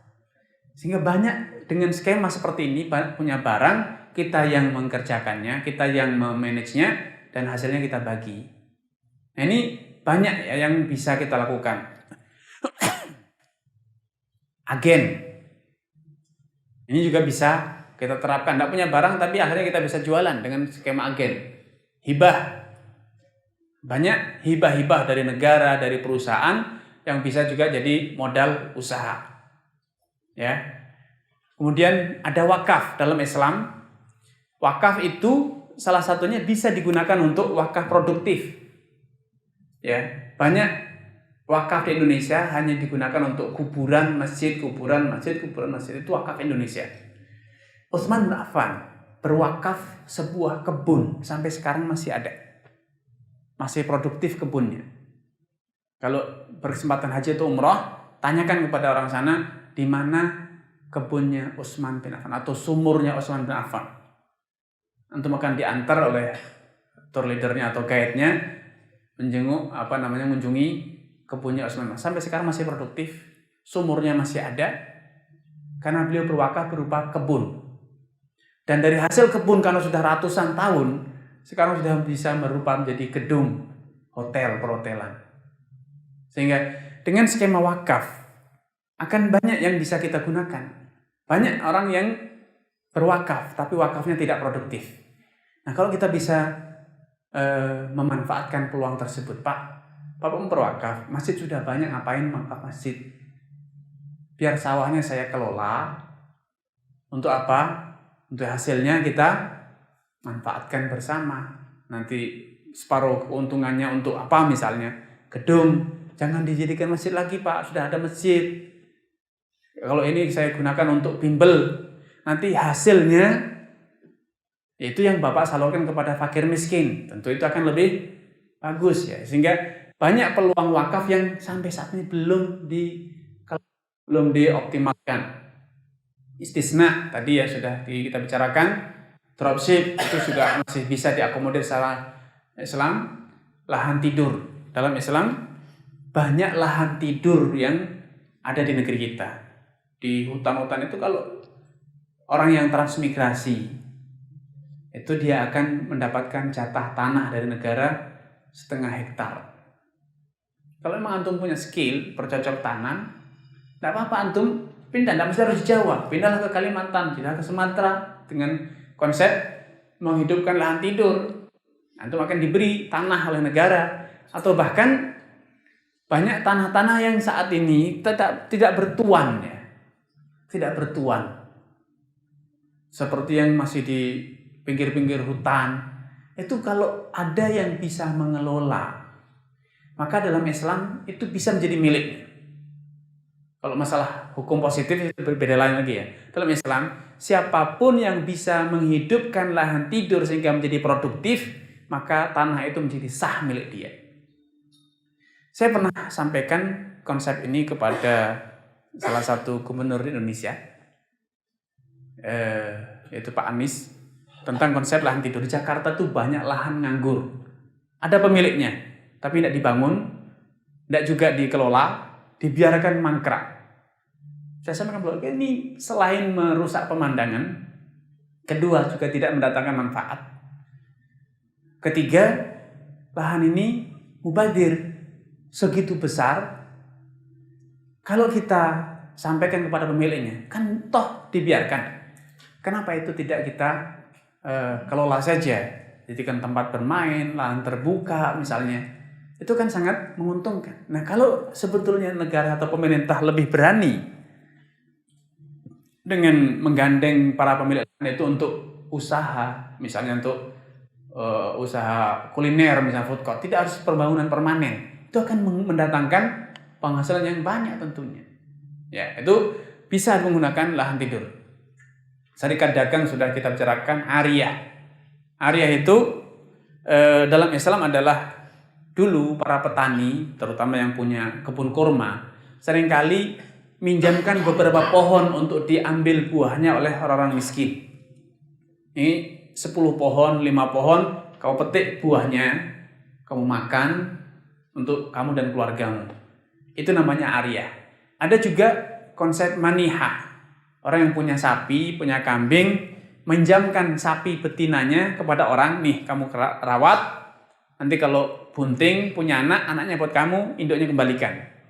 Itu dalam Islam ada seperti itu, konsep manihah, konsep ariyah. Sehingga dalam Islam orang-orang miskin itu bisa memanfaatkan ariyah untuk mendapatkan hasil panen dan juga menggunakan skema manihah. Ya, sehingga dia bisa mendapatkan anak kambing ataupun anak sapi yang kemudian bisa dia rawat dan kemudian dia jual hasilnya. Sewa itu bagi yang kekurangan modal, tidak mesti harus beli, bisa sewa. Asuransi ta'awuni itu adalah asuransi sosial. Misalnya satu keluarga kumpulan kayak arisan gitu, punya uang kumpulan, tapi ini bukan diputar untuk dibagi, tapi bagi siapapun yang gagal usaha, bagi siapapun yang kesusahan, boleh menggunakan uang ini. Jadi semacam jaminan sosial. Dalam Islam ada seperti itu. Nah, kalau kita ingin memiliki proteksi atau memiliki opsi untuk permodalan, kita bisa ya keluarga atau kawan untuk mengumpulkan sejumlah uang. Uang itu bisa dipinjamkan kepada siapa yang membutuhkan dan kemudian nanti mengembalikan tanpa bunga. Ya. Dan yang terakhir, nikah dengan anaknya orang kaya, atau nikahi janda kaya, atau nikahi duda kaya. Itu cepat. Ya, cepat. Selama itu legal, halal, ya kenapa tidak kan Pak ya? Jadi jangan dibikin susah hidup lah Pak. Ya, siap ya Pak ya? Siap. Bisa diterapkan itu Pak. Jadi kalau emang ketemu itu kan rezeki nomplok gitu. Tapi jangan sampai kedengaran istri Pak ya, nanti tidak boleh ikut crash lagi nanti Pak. Jadi ini beberapa opsi dan untuk sesi ini saya akan akhiri dengan sebuah cerita. Sahabat Abu Sa'id Al-Khudri itu seorang pemuda baru saja menikah. Istrinya ngeluh, tidak ada makanan di rumah, kelaparan. Bahkan Abu Sa'id sendiri dalam kondisi sudah mengikatkan batu. Istrinya usul kepada suaminya, Abu Sa'id, datanglah kepada Nabi minta makanan. Fulan datang ke Nabi dikasih. Fulan datang kepada Nabi dikasih. Kamu kenapa tidak minta? Maka Abu Sa'id berkata, Wallahi la ati hatta la ajida syai'an. Sungguh demi Allah, aku tidak akan pergi kepada Nabi minta makanan sampai betul-betul di rumah kita tidak ada. Dia sudah ngikat batu, masih tidak putus asa, masih berusaha mencari apa yang di rumah dia yang bisa dijual untuk beli makanan. Betul-betul tidak ada. Akhirnya beliau datanglah kepada Nabi. Sesampainya di Masjid Nabawi, beliau mendapatkan Nabi sedang berkhutbah. Nabi mengatakan, Man sa'alana a'toina. Siapapun yang minta kepada kami, pasti aku beri. Abu Sa'id datang ingin minta. Wah, kabar gembira ini. Bakal dikasih. Fa'in wajadna atayna wa illa wasainah. Kalau kami sudah kehabisan, akan kami beri janji. Prioritas. Nanti kalau udah punya lagi, dia diprioritaskan. Abu Sa'id merasa berbinar-binar, wah bakal dapat makanan. Ternyata Nabi masih melanjutkan khutbahnya. Wa man istaghna yughnihillah. Siapapun yang merasa berkecukupan, Allah pasti jadikan dia kaya raya. Wa man yasta'fif yu'ifuhullah.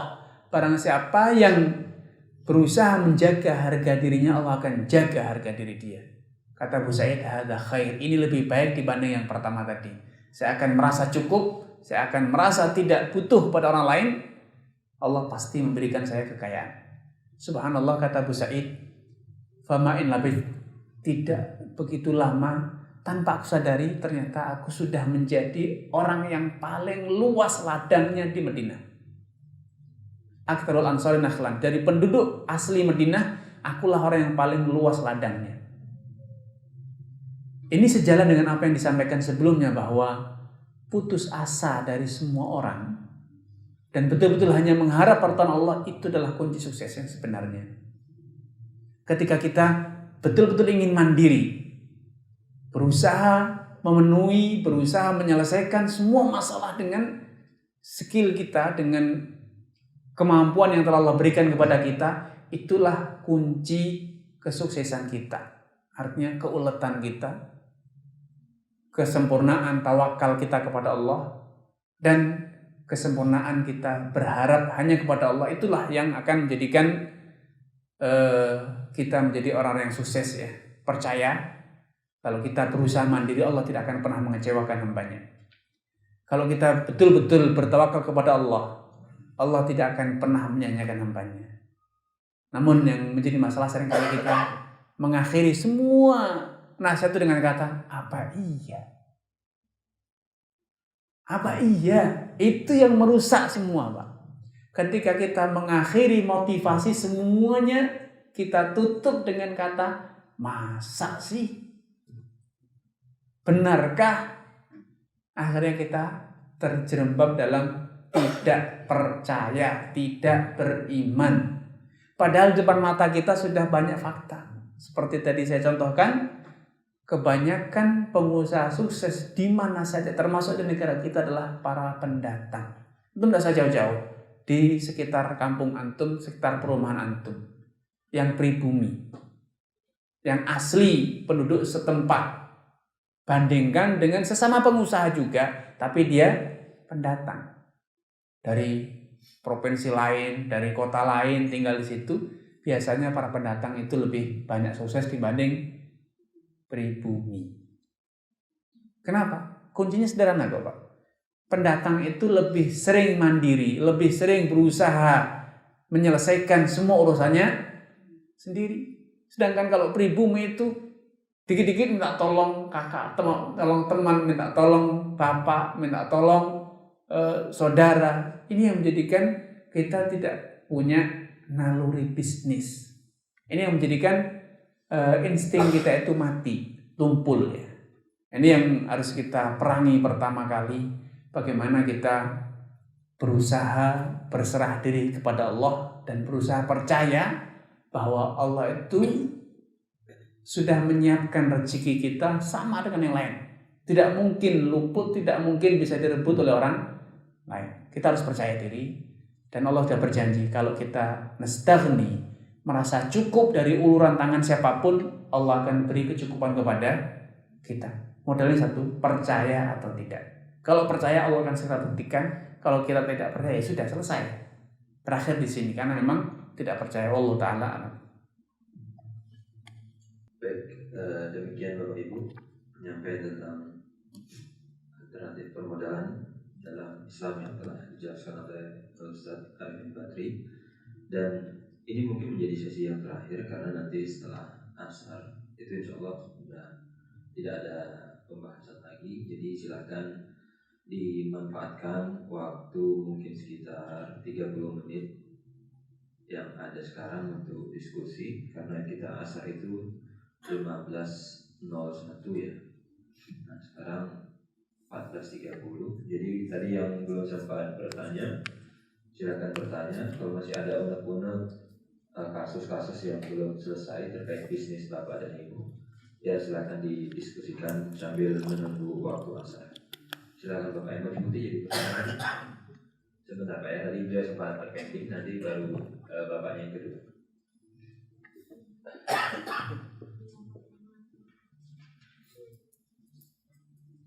Bismillah, jazakumullah khairan atas kesempatannya. Ustaz, ini mau tanya tentang penetapan sebuah harga. Kebetulan saya produsen herbal, kemudian saya menjual produk tersebut ke distributor. Kemudian saya menetapkan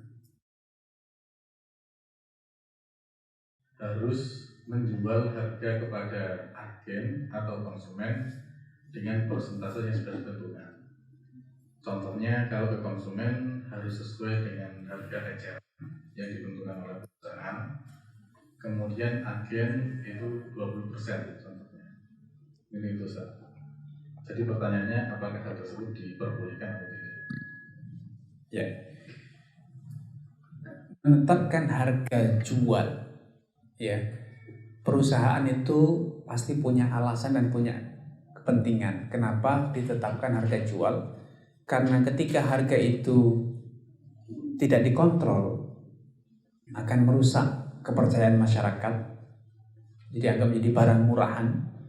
Kemudian kedua, akan merusak jaringan, mereka saling bunuh sendiri, banting-bantingan harga, akhirnya saling bunuh. Bukannya semakin banyak yang bisa kita jual, justru malah semakin mengecil, karena jaringan kita justru malah saling membunuh, bukan saling mensupport. Sehingga seperti itu dibenarkan, apalagi bila mereka agen tersebut bukan beli putus tapi setoran. Jadi sejumlah yang laku mereka bayar kepada kita, sehingga mereka belum beli tetapi mereka betul-betul perwakilan saja. Mereka menjualkan, kalau laku mereka baru dapat komisi atau bagian dari keuntungan, sehingga itu barang masih barang milik kita, sehingga kewenangan itu mutlak di tangan kita untuk menentukan harga. Dan kalaupun mereka sudah beli putus, mereka beli bayar tunai kepada kita, dapat barang, ya, maka penentuan harga, ya, yang itu telah disepakati ketika mereka membeli. Saya akan layani, beli sekian, berarti Anda akan saya perlakukan seperti agen, maka Anda akan mendapatkan fasilitas harga sekian rupiah. Maka ini adalah sebuah komitmen, sebuah persyaratan atau kesepakatan yang harus diindahkan. Al-muslimun ala syurutihim, harusnya itu dijalankan. Walaupun praktek di lapangan, ya namanya manusia tetap saja manusia, Pak, ya. Ya, tetap saja terjadi persaingan tidak sehat sesama agen, sesama distributor, ya. Ini ya tanggung jawab kita untuk bisa mengkondisikan, ya, menertibkan itu. Tapi kalau mau dibiarkan, ya biarkan saja, Pak, hancur. Nanti yang hancur Bapak sendiri. Ujung-ujungnya adalah kita sendiri yang hancur kalau dibiarkan, ya. Ini yang secara hukum syariat itu boleh-boleh saja. Apalagi tadi pertimbangan yang pertama, kalau dia belum beli, dia sebagai agen saja menjualkan, maka barang milik kita, maka itu masih mutlak kewenangan kita. Kalau dia sudah beli putus, tapi ketika beli kita sudah bersyarat, Anda akan saya beli harga sekian kalau Anda jual dengan skema demikian-demikian, dan dia menyetujui, dan itu harus dipenuhi tentunya, karena komitmen itu adalah satu ketentuan atau satu hal yang harus dijalankan, ya, al-muslimun ala syurutihim tadi. Wallahu a'lam. Ya, silakan. Ini Ustaz, saya kan ada usaha yang menggunakan akad mudharabah. Nah, produk yang dijual itu bukan produk-produk dari stok, itu bukan, tapi barang pesanan dari orang, terus kita adakan, kita beli dari tempat lain, lalu begitu barang datang, tadi pemesan diinfo bahwa barang sudah datang, lalu dibayar gitu. Nah, terus akad yang saya sepakati sama teman pengelola ini adalah bagi hasilnya 50-50. Terus setelah dievaluasi, biaya operasional, biaya pengeluaran rutin itu persentasenya sangat kecil, ya sekitar 0,08% gitu, naik turun di awal itu dari keuntungan yang didapat. Akhirnya saya sama partner ini bersepakat bagaimana kalau setiap kali produk itu dibeli gitu ya sama pemesan tadi, lalu langsung dibagi hasil sesuai kesepakatan. Dan nanti di akhir bulan baru nanti kan dirilis gitu ya Ustaz, apa pengeluaran misalnya untuk gaji karyawan, sewa dan lain sebagainya. Nah itu baru nanti di situ dipotong sejumlah uang untuk itu operasional, ya. Itu boleh atau tidak, ataukah harus kayak terkumpul dulu, sengaja dikumpulkan keuntungan untuk itu dulu, baru sisanya dibagi hasil, itu bagaimana? Intinya terletak pada komitmen. Kalau memang sudah komitmen, nanti di akhir bulan ada kalkulasi ulang kos yang dikeluarkan berapa, dan itu kemudian nanti di cover berdua misalnya. Berarti kan masing-masing nanti akan store atau ditutup oleh satu pihak, ya tidak masalah seperti itu. Intinya adalah pada komitmen tadi. Kalau memang komitmen, ya mau dibayar di muka atau di belakang tidak masalah. Kemudian yang mungkin perlu ada keterangan lebih lanjut. Tadi menyebutkan dengan skema mudharabah, Bu, ya. Berarti kan mudharabah itu kan modal dari satu pihak, yang satu pihak sebagai pengelola. Nah, tadi dikatakan ini barang beli dari kota lain dulu. Betul. Berarti kan ibu memberi modal kepada dia belanja kulaan di toko lain atau di kota lain, kemudian dia jual seperti itu. Ya, kalau memang skema seperti itu tidak masalah ya. Apalagi kalau menjualnya itu dengan skema salam, di mana ada orang yang order dulu, dia baru bayar, kemudian baru baru serahkan barang ya. Sebenarnya memang menggunakan akad salam bisa, tapi saya belum menyarankan seperti itu pada teman saya karena ya otomatis nanti dia nggak butuh modal lagi ya Ustadz ya untuk menjalankan akad salam itu, karena selama ini juga kan dia yang tahu database supplier, database konsumen dia langsung. Iya. Kalau tidak dengan skema salam, padahal sudah ada pemesanan, padahal barang belum punya, kecuali menjadi agen. Apakah kita sudah menjadi agen dari supplier? Enggak, saya. Atau ada kesepakatan misalnya? Enggak, akhirnya sama ini ya saya yang memodali teman itu, jadi dari uang itu dipakai untuk kulaan gitu Ustaz. Tapi kan tadi penawaran di depan sebelum punya barang. Sekedar info saja bahwa bisa mengadakan produk itu. Jadi nanti calon pembeli itu ya sekedar misalnya pesan 100 pieces tapi nggak ada ikatan apapun. Jadi kalau calon pembeli ini cancel gitu ya karena nggak apa-apa. Oh iya, nggak masalah kalau memang hanya sekedar kayak janji ya, atau sekedar notifikasi saja. Saya butuh sekian tapi itu belum jadi ikatan, nggak masalah. Kemudian masalah ini Bu ya, yang dikhawatirkan tadi bahwa kalau dengan skema salam akhirnya dia tidak butuh modal. Nah ini sebetulnya bisa diselesaikan dengan masalah merek ya. Kita ikat bahwa PT kita atau toko kita yang sudah punya izin untuk toko ya itu kerjasama dengan supplier itu, sehingga dia tidak bisa beli sendiri karena dia beli atas nama toko kita dan toko kita sudah terdaftar resmi ya. Nah, itu seperti itu bisa seperti itu Ibu. Dan kedua, seperti tradisi masyarakat kita ya, bahwa seringkali ketika kita berinteraksi dengan orang yang kurang tahu diri, kita modali dia setelah dapat modal sendiri kita ditendang. Seperti ini memang kadang kita harus siasati, kita harus proteksi diri dengan cara apa? Ya secara perlahan kita harus tahu data tersebut, menyiapkan orang kedua yang kepercayaan kita untuk bisa menghandle kalau ternyata dia misalnya tiba-tiba memutuskan berhenti dari kerjasama. Harus seperti itu, kalau tidak ya kita akan dikendalikan sama dia bahwa oh ini maaf suppliernya sudah tidak jualan padahal dia masih jualan misalnya. Itu beberapa kasus di lapangan saya menghadapi kawan-kawan seperti itu.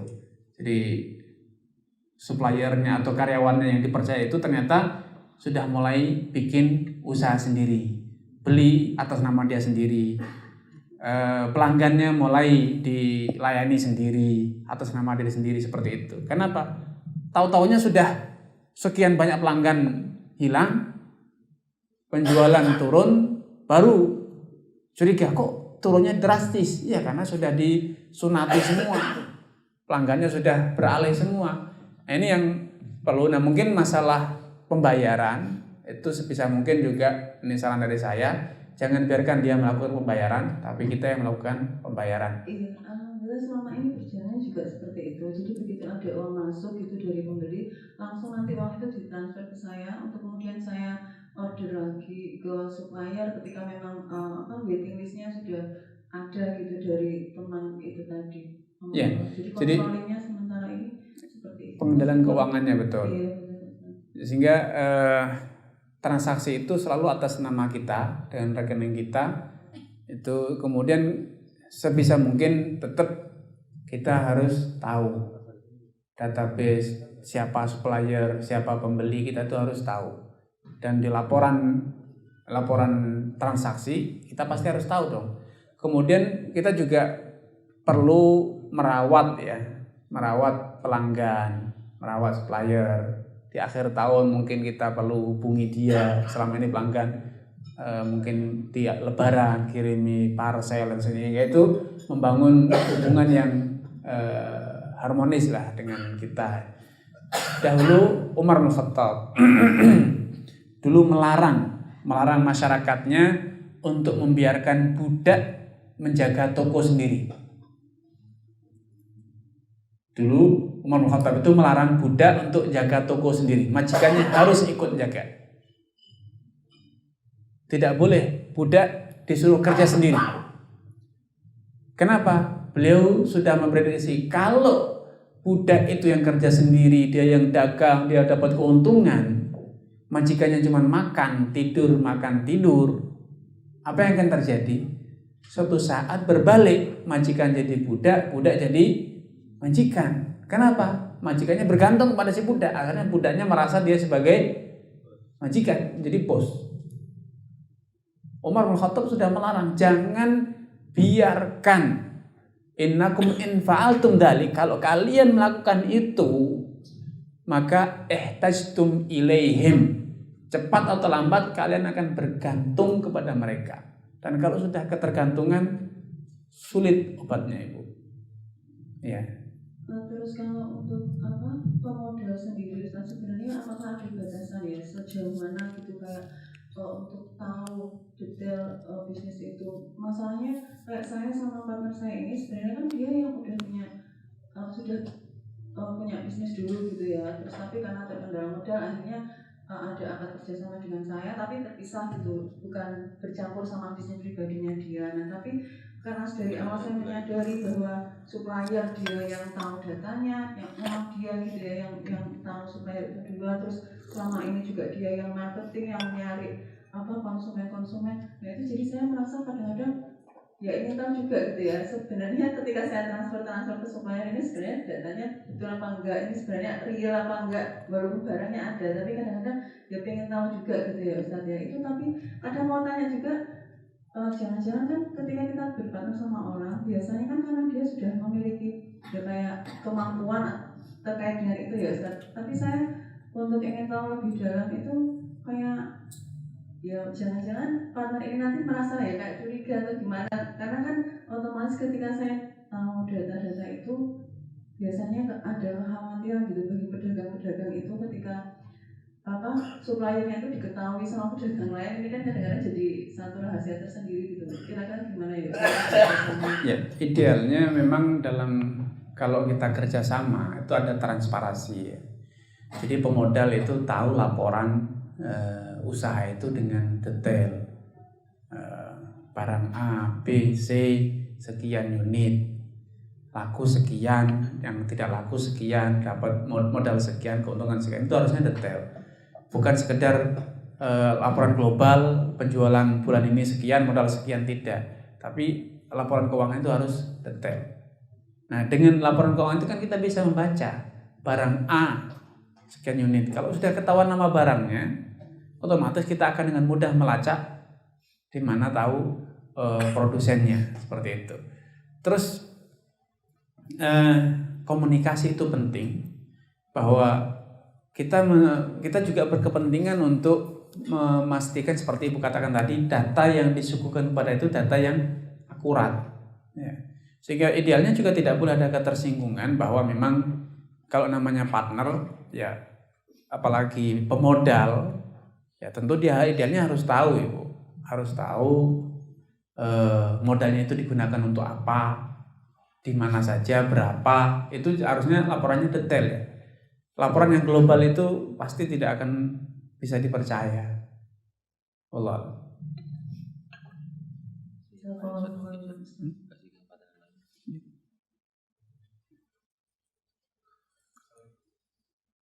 Assalamualaikum warahmatullahi wabarakatuh. Assalamualaikum.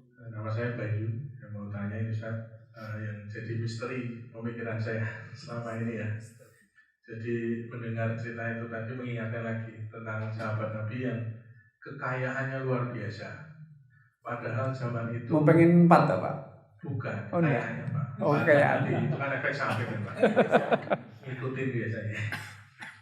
Tapi kalau saya hitung itu 64 miliar ya, iya. kayaknya 64 miliar.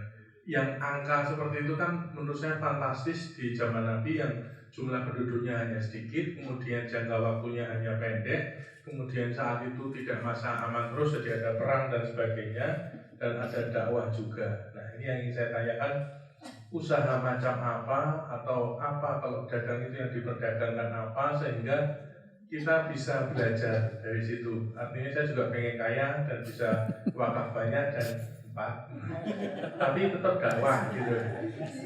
Belajar.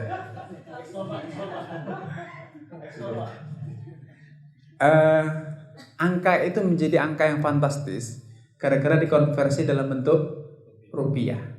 Angkanya tidak gede kok Pak, cuma 80 juta dirham. Tidak banyak kan angkanya, tidak gede kan. Jadi miliar itu gara-gara apa? Rupiah.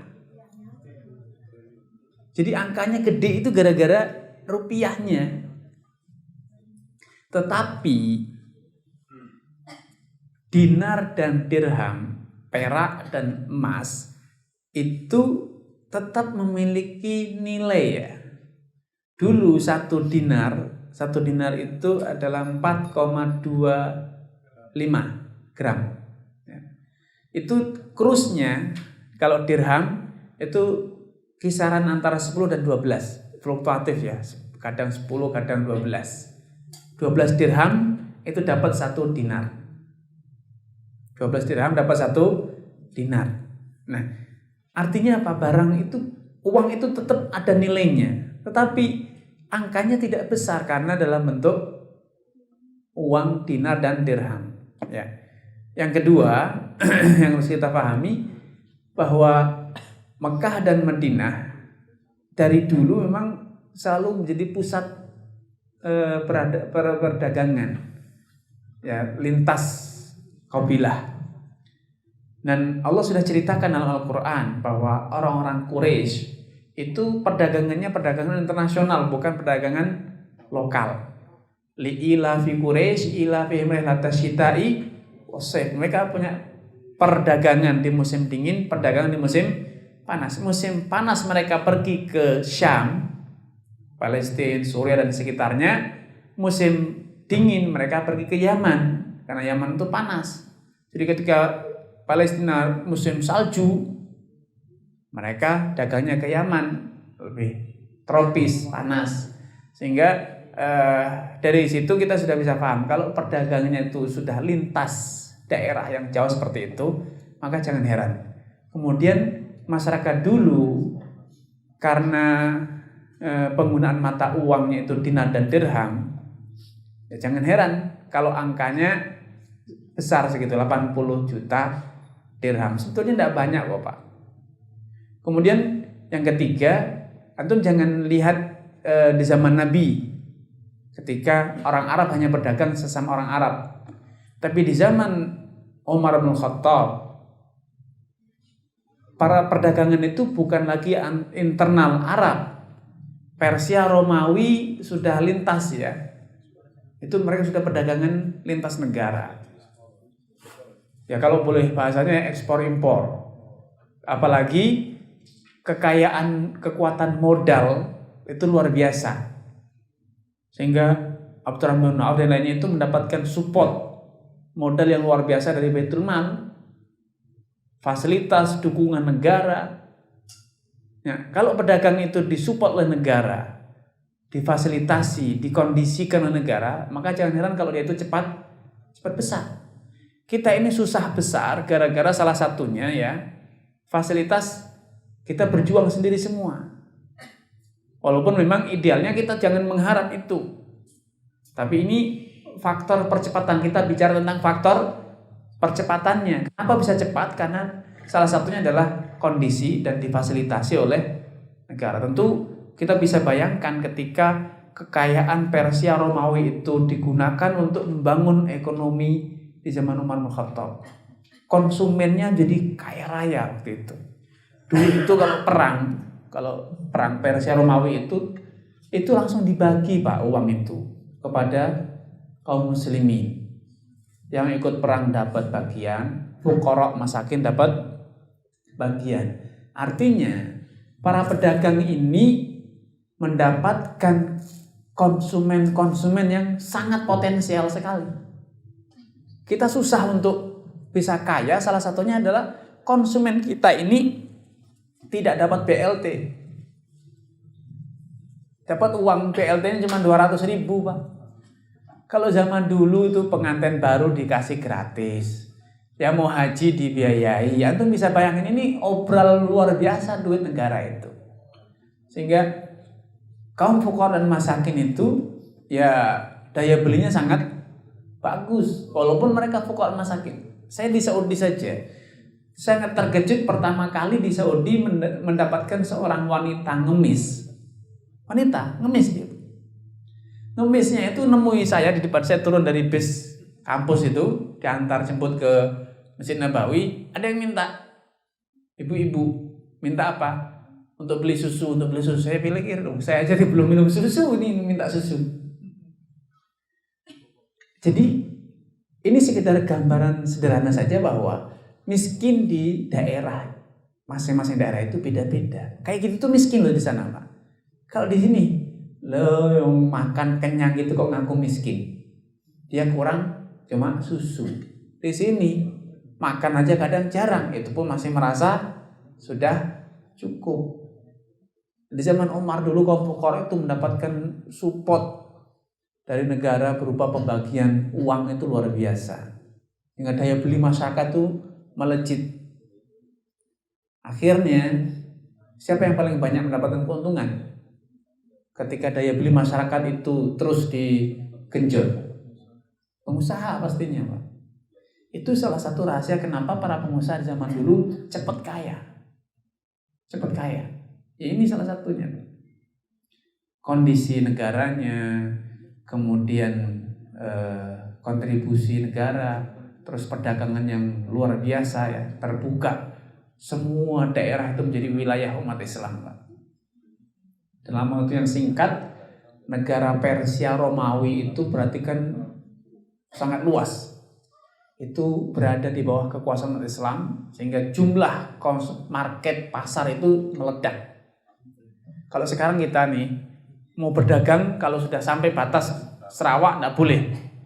Nah sekarang ternyata seluruh Asia Tenggara jadi miliknya Indonesia. Apa antum masih kekurangan konsumen?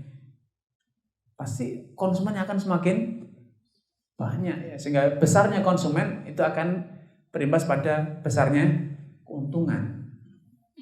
Dan jangan heran, salah satu yang menjadikan bisa punya 4 adalah karena banyaknya Persia, Pak. Itu salah satu betul. Para sahabat itu seperti Utsman bin Affan itu menikahi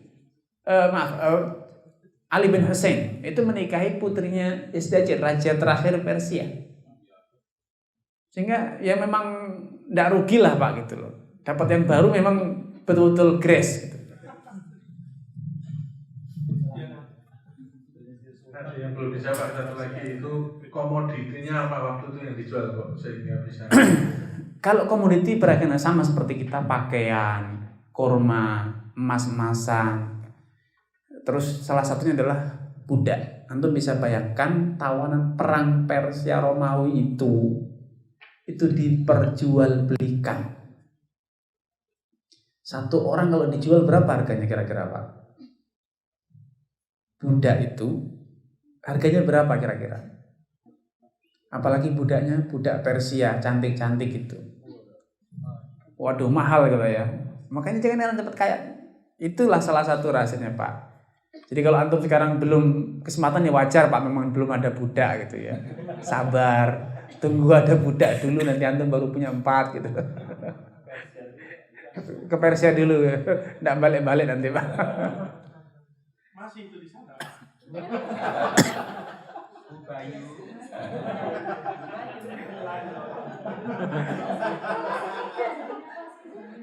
Hati-hati, Pak. Nanti malam urusannya panjang, saya tidak tahu jawab. Ada rekamannya ya. Tapi yang lain silakan.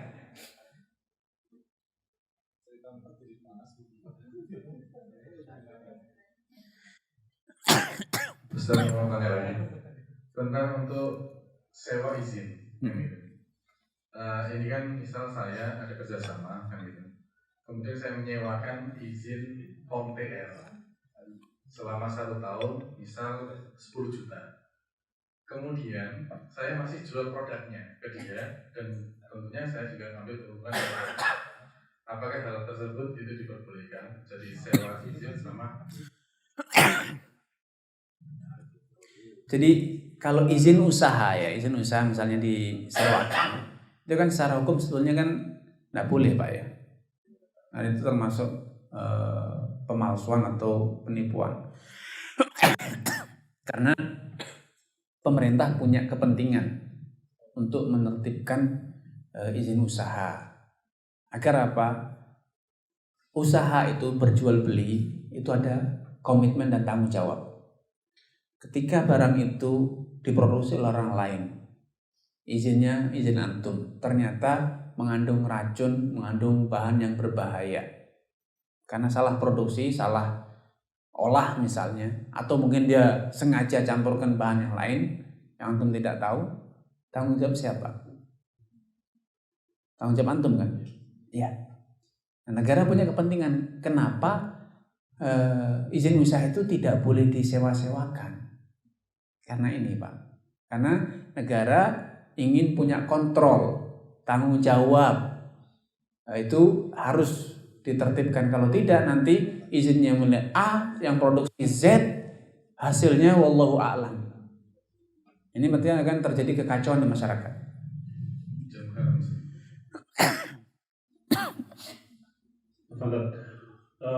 Yang pertama, kalau dalam mudharabah, misalkan kalau saya sebagai pemodal itu dijadikan suatu proyek tapi yang keuntungan itu sudah diketahui kan, itu apakah diperbolehkan dan skemanya bagaimana? Kemudian sekarang yang kedua, itu kan kalau belakangan sempat ada heboh juga yang mengatakan bahwa uang kertas itu adalah zalim, ada ribanya, terus dan adanya gerakan-gerakan atau kembali ke dinar dan dirham itu, kalau menurut Ustaz bagaimana? Ya, masalah usaha keuntungan sudah bisa diprediksi, tapi saya yakin tidak mungkin bisa dipastikan. Misalnya jual beli barang sudah harganya sudah baku, ya seperti gampang deh bensin, pom bensin itu harga belinya sudah jelas, harga ecernya juga sudah jelas. Gas pun demikian, listrik, token, pulsa pun demikian. Ada keuntungan yang sudah bisa diprediksi dengan jelas. Tapi apakah pasti? Tidak. Karena banyak hal yang bisa mengurangi keuntungan. Misalnya kos operasional itu akan mengurangi keuntungan. Gagal bayar. Ada konsumen yang gagal bayar. Penipuan itu bisa terjadi. Sehingga tidak ada kata pasti dalam dunia usaha. Keuntungan pasti itu tidak ada. Memang kemungkinan besar ya bisa, kemungkinan besar untungnya sekian, tapi tetap saja itu ada saja aspek yang menyebabkan meleset, sehingga tidak masalah ya kita berwirausaha atau bekerja sama dalam bisnis yang keuntungannya sudah bisa dihitung dengan maksimal, bahwa ini keuntungannya akan sekian rupiah per sekian jutanya misalnya, walaupun nanti realisasi pasti ada melesetnya. Ya pembagiannya dalam bentuk persentase, tidak boleh dalam bentuk nominal, karena angka nominalnya tidak bisa dipastikan. Hanya sekedar asumsi atau prediksi itu boleh, tapi ketika itu dipastikan patok tidak boleh berubah, itu yang haram ya. Adapun masalah tadi ya uang, katanya uang itu harus emas, uang dinar dan dirham, ini hanya sekedar propaganda bisnis saja Pak. Karena seperti yang saya katakan, uang itu adalah persepsi. Ketika ada satu alat yang diterima secara luas oleh masyarakat sebagai alat transaksi, maka itulah uang. Sehingga tadi saya ceritakan Umar itu merencanakan atau melunturkan satu ide gagasan ingin mencetak uang dari kulit, ya, yang kemudian itu terus dikaji oleh para ulama sampai zamannya Imam Malik, sampai akhirnya sekarang muncul uang kertas dan sekarang menjadi uang elektronik. Nanti mungkin bisa berubah menjadi bentuk lain lagi. Di zaman dahulu para ulama sudah diterima namanya fulus. Fulus itu uang logam dari selain emas dan perak. Dan itu sudah diakomodir, diterima sebagai alat transaksi yang sah. Maka mengatakan bahwa harus kepada dinar dan dirham ini itu hanya propaganda dagang saja, murni, bukan karena tinjauan syar'inya. Apalagi mereka jual beli dinarnya juga pakai uang rupiah kok. Antum ketika pengen beli dinar pakai apa? Singkong, gabah, kambing, gitu kan tidak. Mereka tidak menerima itu, mereka tetap menerima uang kertas. Wallahu a'lam.